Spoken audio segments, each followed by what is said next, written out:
Something is happening with Gen Z men that the mainstream conversation keeps getting wrong. The narrative being pushed is that young men are afraid of women, that they lack confidence, that they need to man up and put themselves out there. What that narrative consistently fails to engage with is the actual reason a growing number of young men have stepped back from dating entirely. It is not fear, it is a calculation. And the calculation keeps coming back negative. Men need to feel wanted. That is not a complicated psychological insight. It is one of the most basic truths about male motivation in relationships. A man who feels genuinely desired by his partner shows up differently than a man who feels tolerated. The difference between a woman who wants her partner and a woman who is going through the motions is not subtle. Men feel it immediately even when they cannot articulate it. And what a significant number of married men will tell you privately is that the moment their wife stopped genuinely wanting them was the moment the marriage started dying. Not because she got older, not because life got busy, but because intimacy shifted from something mutual into something she was providing as a service. That dynamic is emasculating in a way that is difficult to overstate. And it plays out in enough marriages that younger men who are paying attention are factoring it into their decisions about whether to enter that arrangement at all. The feminist overcorrection is worth examining honestly, because there was a legitimate correction that needed to happen first.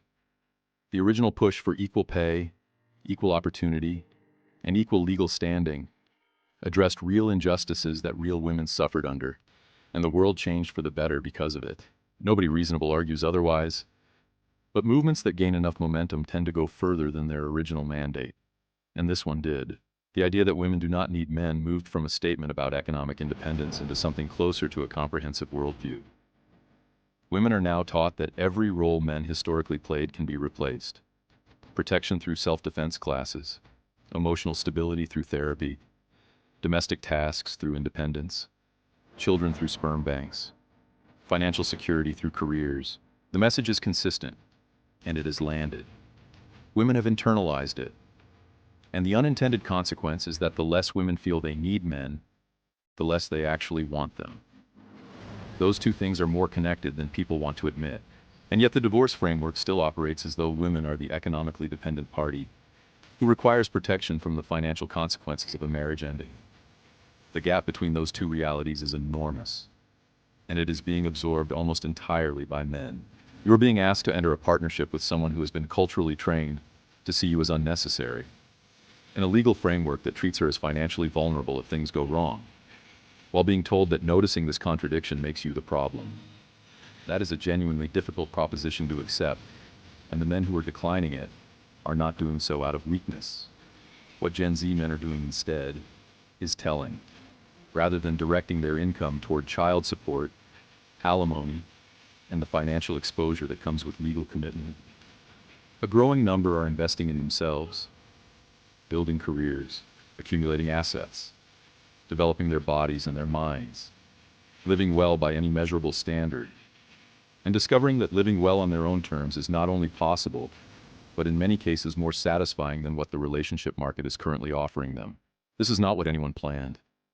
It is not what most of these men would have chosen if genuine partnership had been available to them on terms that made sense. But it is the rational outcome of a market where the terms do not balance. The dating profile story captures something real about where things currently stand.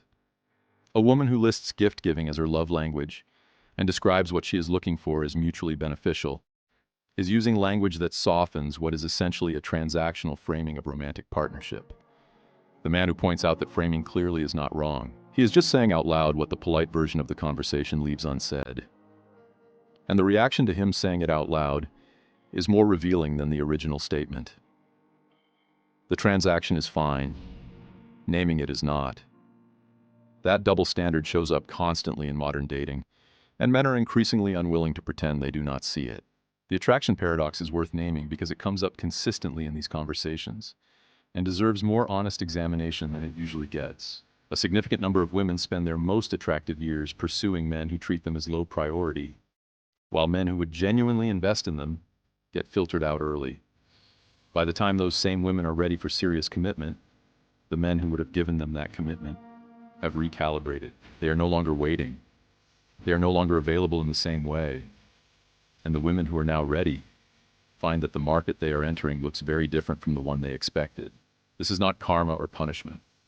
It is just what happens when the timing of readiness does not align, and nobody involved is honest about it early enough to change course. There's also something worth saying about what prolonged exposure to the wrong relationship dynamics does to a man over time. Not the dramatic betrayal, not the public divorce, the quieter version. The man who spent years being made to feel like his needs were an inconvenience, who learned to shrink his expectations down to almost nothing, because expressing them consistently led nowhere, who stopped sharing what he actually thought, because the cost of being honest was higher than the cost of being silent. That man does not show up in the statistics, but he is everywhere. He is your coworker who jokes about his marriage in ways that are not quite jokes. He is your older brother who stopped talking about his relationship altogether. He is the guy who seems fine from the outside and is running on empty from the inside. The culture does not have much language for what that experience does to a man, and that absence of language is its own kind of problem. Something else that rarely makes it into this conversation is what happens to the men who genuinely tried.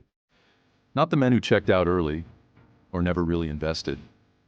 The ones who showed up fully, who were present, financially stable, emotionally available, loyal, and consistent, who did the work the culture told them would be enough and discovered it was not. Those men do not become bitter overnight. The process is slower than that. It is a gradual accumulation of moments where the effort was not matched, where the investment was not reciprocated, where the goalposts shifted quietly and without acknowledgement. And eventually something in them recalibrates. Not with anger necessarily, just with a quiet resolve to redirect that energy somewhere it will actually be received. The culture tends to frame that recalibration as men failing. It is more accurately men concluding. The social media environment deserves its own paragraph in this conversation, because it has fundamentally changed the experience of being a young man trying to navigate dating right now. The content that dominates platforms aimed at young women is not neutral. It actively shapes expectations, validates certain behaviors, and frames the male perspective as something to be dismissed rather than engaged with. A young man trying to understand why his dating life is not working, who goes looking for honest answers online, is going to find a lot of content that tells him the problem is him, his masculinity, his standards, his communication style, while finding very little that takes seriously the structural and cultural factors that are making genuine connection harder for everyone. That information asymmetry matters. It shapes how young people on both sides understand their situation, and it consistently produces more confusion rather than less. The honest version of this conversation does not end with men winning and women losing, or women winning and men losing. It ends with both sides sitting in outcomes they did not fully anticipate when they made the choices that led here. Men who were living comfortably on their own terms, but quietly wished the partnership they wanted had been possible. Women who pursued the version of freedom the culture sold them, and arrived at a later stage of life wondering why the connection they also wanted is harder to find than it should be. The way out of this is not complicated, even if it is uncomfortable. It requires men and women to be honest with each other, and with themselves, about what they actually want, rather than what the current cultural script says they should want. It requires both sides to hold themselves to the same standard of accountability they apply to the other. And it requires a willingness to have the difficult version of this conversation, instead of the comfortable one, where the other side is always the problem. That is all for today on Circle of Kings. Do not forget to smash the like and subscribe buttons, and click the notification bell, so you are first to know when the next video drops. See you next time.